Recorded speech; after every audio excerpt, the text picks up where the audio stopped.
And also something that I find really amazing with your book is that I've actually been in therapy since April, so just about 4 months, and I have this incredible health insurance. I thought I'm going to just get my therapy, the one that's included in my health insurance. And unfortunately, just because it's kind of accessible and quite a good price, I've just been thinking, well, it's kind of like all psychoanalysis, which at the beginning was kind of good just to get over some things. So I felt like I needed to do an emotional detox. I felt like this for many years, about my attachment styles, about things that have been bugging me as a child or just from childhood, which is obviously a big area of trauma. But then I find that I've done psychoanalysis in the past. You get to a point where it doesn't really make any progress. I don't know if that makes any sense, but I just find that if you just keep in the past all the time, you're giving a lot of power to that trauma, and you'll always have a session where you're crying about something that happened to you when you're 8. So now I'm thinking, because I have an issue with nocturia, and that's obsessively going to the toilet at night, and that kind of like stopped a lot of things in my life. And I just feel that I feel that I actually learned more about I did more kind of progress reading your book than the therapy I've done for 4 months, because I really loved the exercises about going back to your past, but in a way more empowering way, such as your peak experiences. And I found that fascinating, and some of the quizzes about your personality test, and it just made me kind of link parts of my past, in a more empowering way about how I've always been since I was a child, not just going over a trauma at 6 or a trauma at 7 years old. That's absolutely what people have been telling me all throughout the years. And I saw this myself with my clients, that I was surprised how many number of people in our practice had a history of trauma and had been through years of talk therapy and not gotten better until we did this integrative approach. And it's exactly as you describe. It's in the book, but I do it with clients, like connecting the dots from, for example, physical sensations, mental challenges you've had maybe with brain fog or perfectionism, procrastination, the inner critic, depression, anxiety.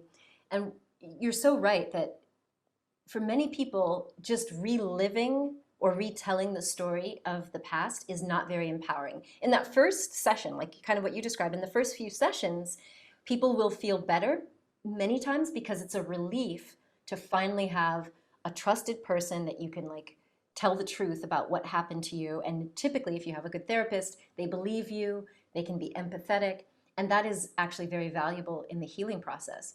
But what I do in the book and work with clients and in all of my programs is that empowerment piece that you talked about. For one thing, we cannot change the past, but we can change the story that we tell ourselves about the past. And that's what traditional talk therapy, and even to some extent cognitive behavioral therapy, doesn't do. So with doing meditation, for example, you can access the content in the subconscious mind.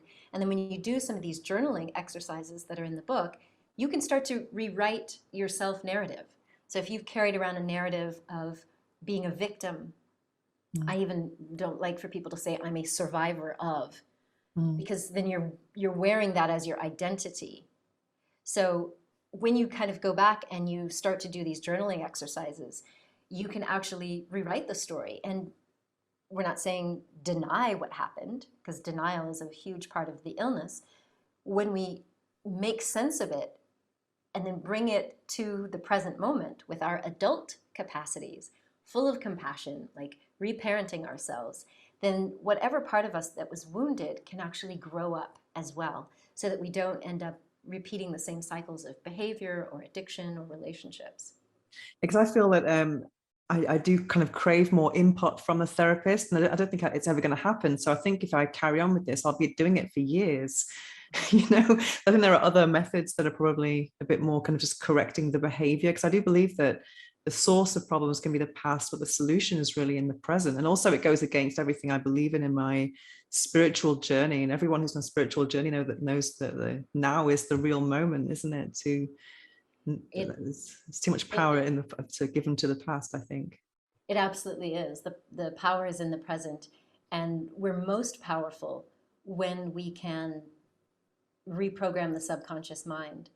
Because without it, I mean, I have a lot of people who will just say, okay, I don't want to talk about the past anymore. That's the past. You know, I need to fix things now. Just give me some coping strategies.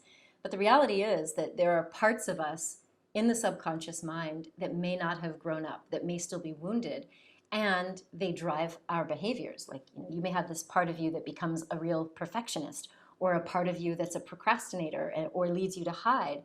And so even though I can give people like the greatest productivity hacks and dating strategies, if you don't go in and heal the wounds in the subconscious, then you won't be as powerful in the present. So talk therapy without getting into the subconscious mind, I find is not as useful. So that's another reason why I wrote the book, and I host a monthly free coaching session so that people who are doing those exercises can get support.